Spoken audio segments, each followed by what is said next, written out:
நெசமான ஆம்பளையா இருந்தா இப்ப அவருக்கு பதில் சொல்லுங்கடா. டேய், அவனை அடிச்சு கொல்லுங்கடா.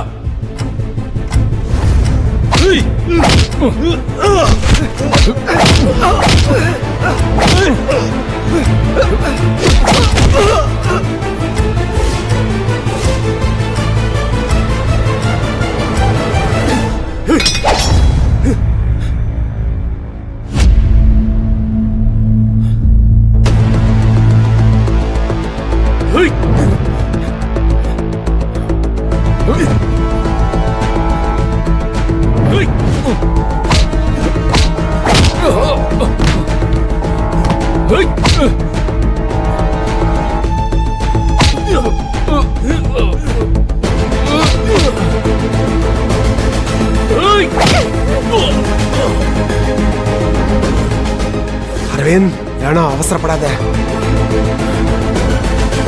ஐயோ,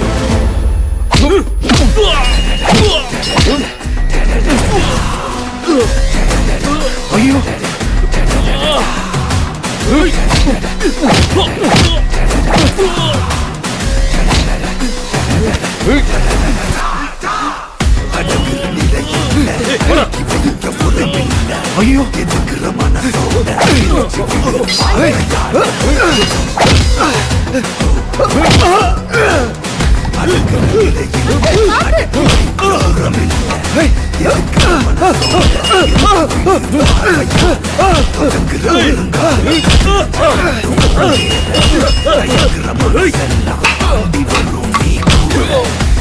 அடிக்கடா அவனை, அடிங்க.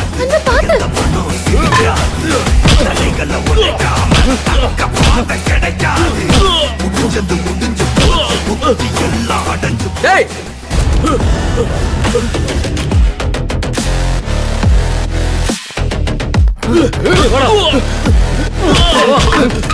டேய், ஒழுங்கா கைய தூக்குடா.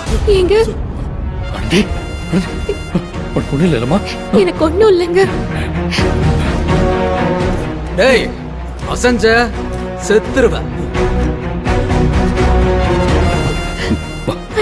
ஆண்டி, ஒண்ணும் இல்லை ஆண்டி. என் ஸ்டேஷன்ல இருந்து தானே தப்பிச்சு போன. மவனை இப்ப எப்படி தப்பிக்கிறேன்னு பாக்குறேன்டா.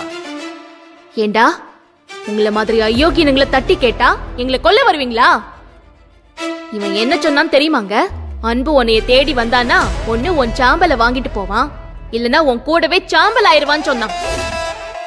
டேய், தப்புக்கு மேல தப்பு பண்ற ஒன்ன மாதிரி ஆளுங்களே உயிரோட இருக்கும்போது நாங்க எதுக்குடா சாவணும்? அப்படி சொல்லுங்க. ஆனா என்ன கேட்டாலும் இவனுக்குலாம் அறிவே வராது. இவன் கூட இன்னொருத்தன் இருந்தான், இவன் தம்பி. தம்பியா? ஆமாங்க, 2 பேரும் சேர்ந்துதே என்னைய கரண்ட்ல அடிச்சு கொல்ல திட்டம் போட்டாங்க. உங்களை பார்த்ததும் தப்பிச்சு போயிட்டான். தப்பிச்சு எங்க போவா?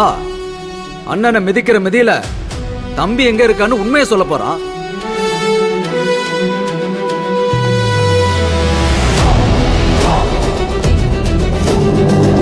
சார், அவன் தப்பிச்சு போயிட்டான் சார். வேற யாராவது இருக்காங்களா?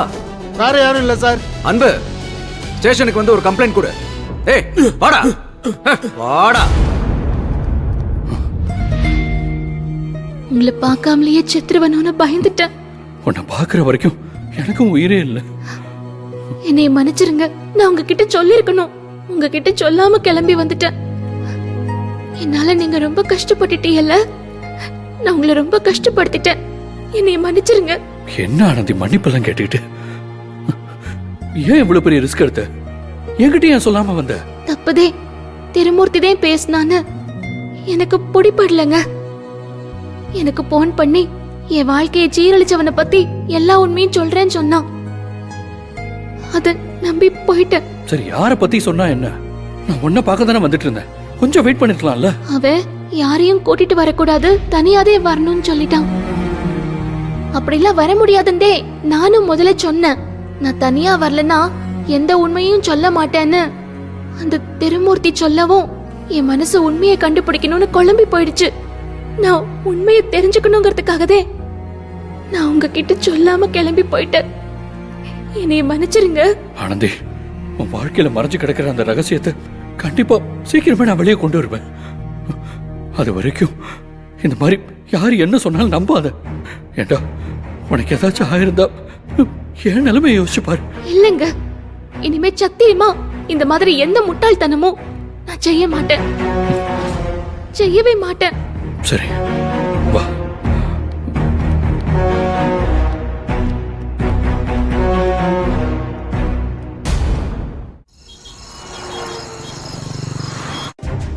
இப்படி சென்ஸே இல்லாம யார்கிட்டயும் ஒரு வார்த்தை கூட சொல்லாம தனியா போயிருக்கியே, எவ்வளவு பெரிய ரிஸ்க்னு யோசிக்க வேண்டாம்? இல்ல சார், நான் பேசாத ஆனந்தி. சொல்ல வேண்டிய நேரத்துல சொல்லல. இப்ப எந்த காரணத்தையும் சொல்லாத. நீ பண்ணது பெரிய தப்பு, முட்டாள்தனம். ஆனந்தி தான் சொல்லல, நீ சொல்லிருக்கலாம்ல அன்பு. சரி விடு மகேஷ், கோவப்படாத. பாவம், அவளே பெரிய ரிஸ்க்ல இருந்து தப்பிச்சு வந்திருக்கா. இந்த ஆனந்தி என்னைக்கு கம்பெனிக்குள்ள வந்தாலோ அன்னையில இருந்து எல்லாருக்குமே பிரச்சனை தான். கடைசியில இவ தப்பிச்சிருவா, நாம தான் டென்ஷனை தலையில தூக்கி வச்சுக்கணும். மாம், இதான் சாக்குன்னு உடனே ஆனந்திய குத்தம் சொல்லாதீங்க. ஏன் ஏன் சொல்லக்கூடாதுங்கிற?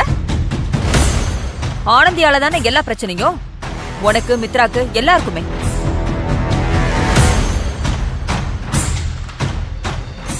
எல்லா குடும்பத்திலயும் இவளாலதான் பிரச்சனையே.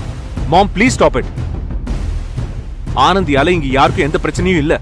நம்மளாலதான் ஆனந்திக்கு எல்லா பிரச்சனையும். மகேஷ், நான் பேசிட்டு இருக்க மித்ரா, ப்ளீஸ் கீப் குவைட். நம்ம கம்பெனியில் நடந்த கடத்தலை கண்டுபிடிச்சு நமக்கு நல்லது தானே செஞ்சா. அந்த நல்லதுக்கு ஆனந்தி கிடைக்கிற பரிசுதான் இப்ப ஆனந்திக்கு நடக்கிற எல்லா பிரச்சனைக்கும் காரணம். Mahesh, please control your self. நடந்து முடிஞ்ச எதையும் மாத்த முடியாது. அடுத்து என்ன பண்றதுன்னு யோசிக்கிறது தான் புத்திசாலித்தனம். என் டென்ஷனே அதுதான். எப்ப பார்த்தாலும் ஒரு விஷயம் ஆரம்பிக்கும் போது அன்பு ஆனந்தி எதுவுமே சொல்ல மாட்டேங்கிறாங்க. அது ஒரு பெரிய பிரச்சனையாகி முடிஞ்சதுக்கு அப்புறம் தான் வந்து நிக்கிறாங்க. அந்த கால் வந்தப்பவே சொல்லிருந்தா இந்நேரம் அந்த கல்பிரிட் மாட்டி இருப்பான். இப்ப அவனை தேடி அலையணும். எல்லாம் காதை சுத்தி மூக்க தொடர வேலைதான். அன்பும் இப்படி சொல்லாம நடந்துக்கிறது தான் எனக்கு கஷ்டமா இருக்கு. சார், நாங்க எப்பவுமே உங்ககிட்ட சொல்லக்கூடாதுன்னு நினைச்சதே இல்லை சார். ஏற்கனவே உங்களுக்கு நிறைய கஷ்டத்தை கொடுத்துட்டோம், எப்படியாவது சமாளிச்சிடலாம் தான் நினைச்சோம். சமாளிக்க முடிஞ்சுதா? எப்படி வந்து முடிஞ்சிருக்குன்னு பார்த்தேல்ல. அவரை திட்டாதீங்க சார், எல்லாம் என்னாலதே.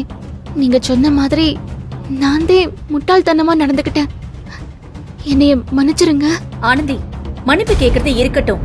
எந்த தைரியத்துல நீ அப்படி ஒரு போன் காலை நம்பி கிளம்பி போன? யாருன்னு தெரியாது, தனியா வரணும்னு சொல்லிருக்கான். நம்பரையும் ட்ரேஸ் பண்ண முடியாதுன்னு அவனே சொல்லிருக்கான். அப்புறம் எப்படி கிளம்பி போன? எனக்கு ஆச்சரியமா இருக்கு. இன்னைக்கு இப்படிலாம் ஆகும்னு நான் நினைக்கவே இல்லை.